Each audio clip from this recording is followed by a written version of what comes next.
وزارت مدافع تاجیکستان خبر داد که الکی روز 22 مای سال 2024 نقشه دعوت بهاری شهروندان به صف قوه‌های مسلح جمهوری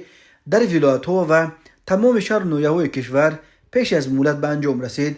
در چند سال آخر این بار اول است که وزارت مدافع از اجرا شدن نقشه و آن پیش از مهلت گزارش می‌دهد. پلکانیک فریدون محمدعلی زاده سردار مرکز مطبوعات وزارت مدافع تاجیکستان در گزارش جنبستی‌اش گفت از 1 اپریل تا 22 مای سال 2024 نخستین ولایت مختار کوهستان بدخشان بعداً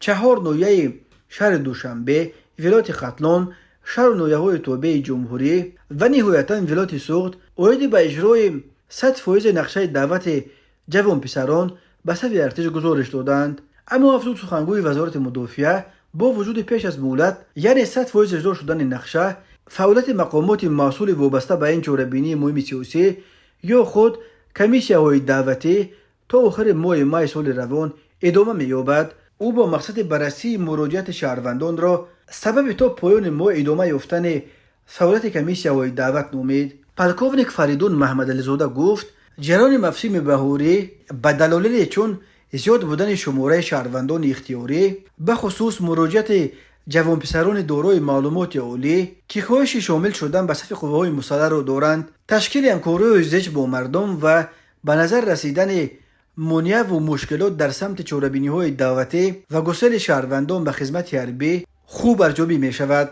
ناظران نیز میگویند به فرق از موسم‌های قبلی در جریان موسم بهاری امساله شکایت‌ها درباره ابله یعنی مجبوراً از کوچه و بازارها داشتن و به کمیساریات‌های حربی بردن جوانان سن سال دعوتی تقریباً به گوش نمی رسید. ولی شکایت‌های زیادی به دست می رسد که برخی مسئولان پدر و مادران جوانان سن سال دعوتی را که در روسیه در مواجهت مهنتی قرار دارند دوله بستند. دعوت به صف قوه‌های مسلح تاجیکستان در سال 2 مرتبه در بهار از 1 اپریل تا 31 مای و تیر ماه از 1 اکتبر تا 30 نوامبر دوام می‌کند.